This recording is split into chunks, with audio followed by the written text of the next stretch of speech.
Halo, assalamualaikum warahmatullahi wabarakatuh. Salam sejahtera untuk kita semua. Terima kasih buat teman-teman yang sudah klik video ini.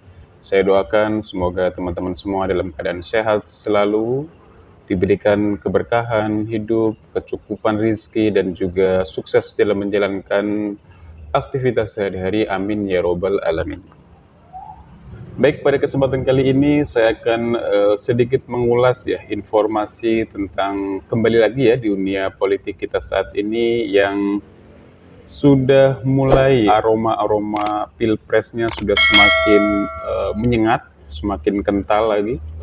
Apalagi beberapa hari ini di pemberitaan media mainstream banyak kita jumpai bahwa salah satu partai politik yaitu Partai Nasdem telah mendeklarasikan dukungannya kepada 3 calon capres pada Pilpres 2024 nanti, yaitu Ganjar Pranowo, Anies Baswedan, dan juga Jenderal Andika. Nah, Pak Jenderal ini sebenarnya banyak pro kontra ya, karena beliau sekarang masih menjabat sebagai Panglima TNI ya. Dari ketiga nama tersebut, satu sosok yang menjadi perhatian kita ya sebagai masyarakat awam gitu kan, menyikapi ataupun melihat isu tentang usulan dari Partai Nasdem tersebut, yaitu Pak Anies Baswedan yang sekarang menjabat sebagai Gubernur DKI Jakarta. Namun harus diingat bahwa usulan-usulan ini merupakan bukan konvensi akhir dari sebuah partai politik untuk mengusung salah satu calon. Masih banyak kemungkinannya terjadi pada akhir-akhir Pilpres mendatang, termasuk yang ekstrim gitu ya, termasuk tidak dipilihnya Anies Baswedan sebagai capres dari Partai Nasdem. Kalau ternyata Pak Anies tidak jadi dicalonkan sebagai capres Partai Nasdem, tentu ibaratnya Partai Nasdem ini PHP ya, PHP-in Pak Anies gitu kan. Apalagi Pak Anies sendiri merupakan sosok yang sangat kental dengan politik identitas, terutama pada Pilgub DKI Jakarta pada 2017 lalu.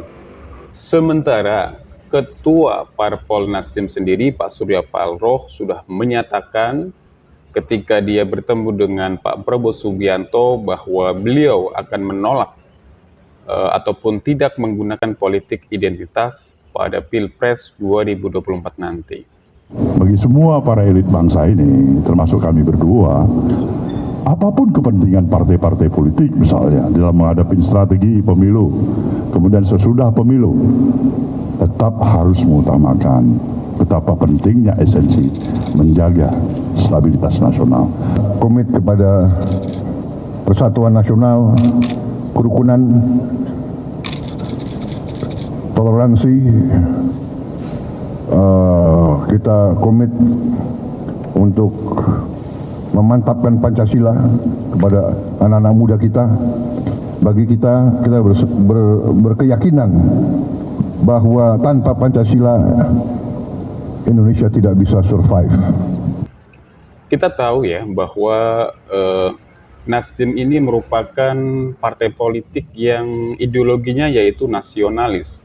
Kita lihat bahwa di dalam kepengurusan maupun anggota-anggota dan simpatisan dari Partai Nasdem ini merupakan gabungan dari beberapa ragam suku dan juga agama. Ya, kalaupun mungkin nanti terpilih gitu kan Pak Anies sebagai salah satu usulan dari Partai Nasdem, asumsi saya hanya sebatas mungkin cawapres gitu ya. Lagi-lagi karena Pak Anies ini identik dengan salah satu kelompok ataupun juga kita sebut sebagai politik identitas.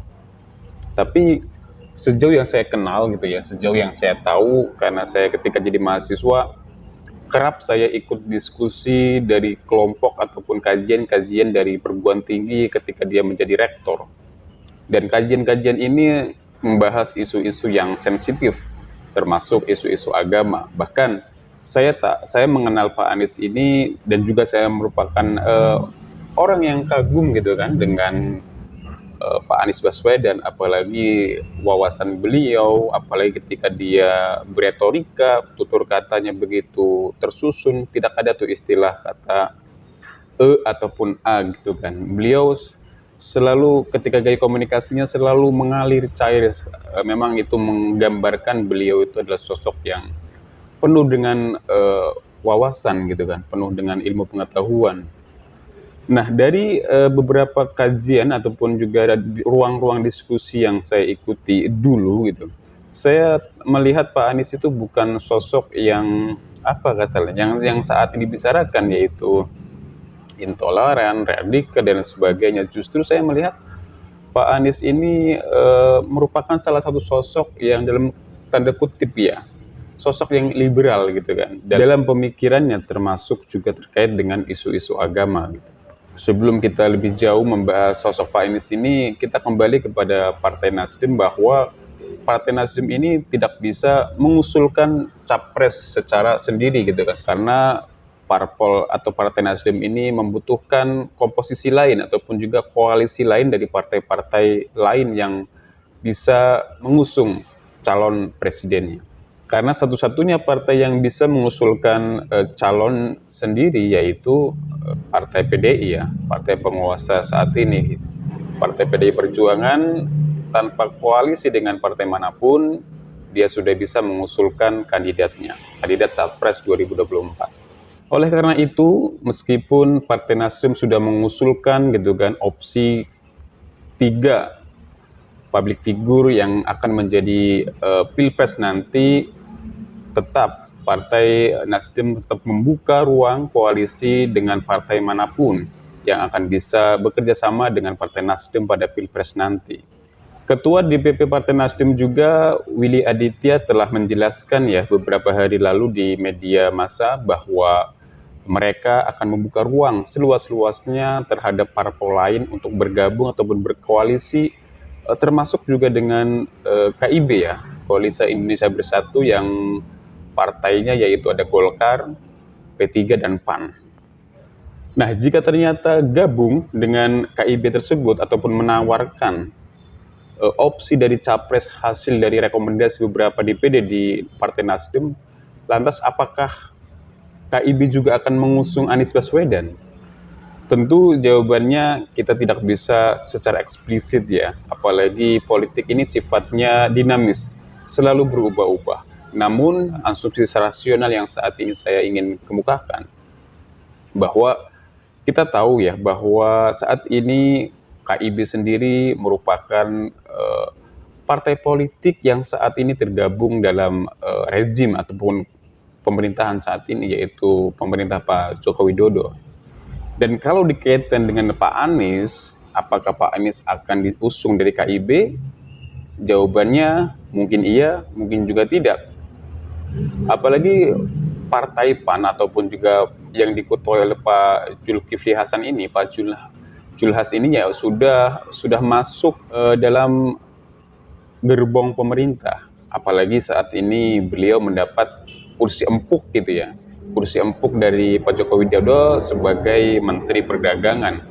Inilah yang membuat kritikus kawakan, yaitu kritikus yang banyak penggemarnya, yaitu Pak Rocky Gerung, menganggap bahwa ini adalah strategi Pak Jokowi yang begitu cerdas, yang jempolan lah dikatakan Bang Rocky Gerung, bahwa dia mengambil Pak Julhas ataupun ketum dari Partai PAN tujuannya untuk menggembosi suara Pak Anies Baswedan gitu kan pada Pilpres 2024 nanti.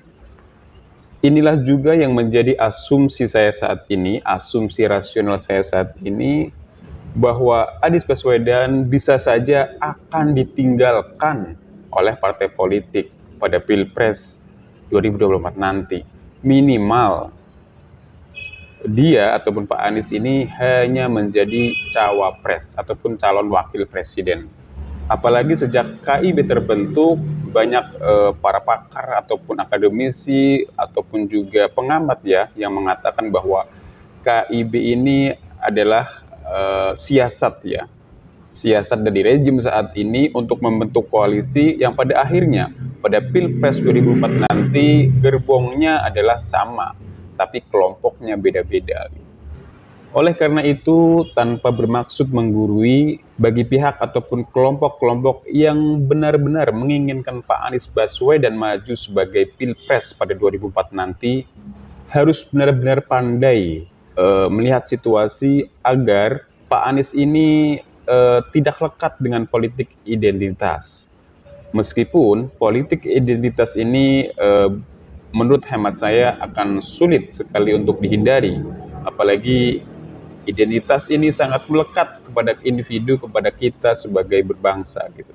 Yang jelas bagi para pendukung ataupun kelompok-kelompok yang benar-benar menginginkan Pak Anies Baswedan harus benar-benar bisa berkamuflase agar stigma intoleran, radikal, dan juga politik identitas lain yang melekat pada diri Pak Anies bisa dihindari. Dengan begitu, Anies Baswedan bisa diusung oleh berbagai parpol manapun, khususnya parpol yang berideologi nasionalis maupun agamis. Nah, salah satu langkah yang tepat dilakukan oleh para pendukung Pak Anies ketika deklarasi pada beberapa waktu lalu di Jakarta bahwa pihaknya dari penyelenggara dukungan untuk Pak Anies Baswedan ini berdebat dengan salah satu peserta pada dukungan acara tersebut agar menurunkan bendera yang identik dengan HTI, bendera yang sangat kerap dilekatkan pada sosok Islam kelompok radikal ataupun kelompok yang intoleran. Ini adalah salah satu bentuk bahwa memang ada sekelompok orang yang benar-benar memang mendukung murni Pak Anies Baswedan karena memang punya kapabilitas dan juga kredibilitas dengan kinerja-kinerja yang saat ini di DKI Jakarta dianggap sukses menjalankan pemerintahan.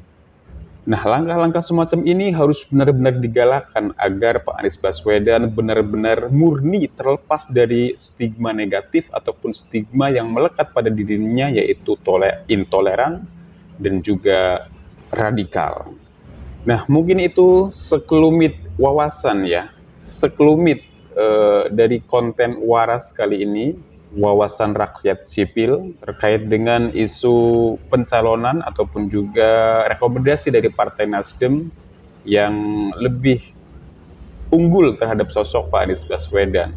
Siapapun nanti yang bakal maju jadi calon presiden, kita sebagai warga masyarakat awam patut mencermati, patut mengidentifikasi, dan juga jangan bersifat apatis, karena bagaimanapun kepemimpinan nanti akan menentukan nasib kita sebagai masyarakat untuk 5 tahun berikutnya.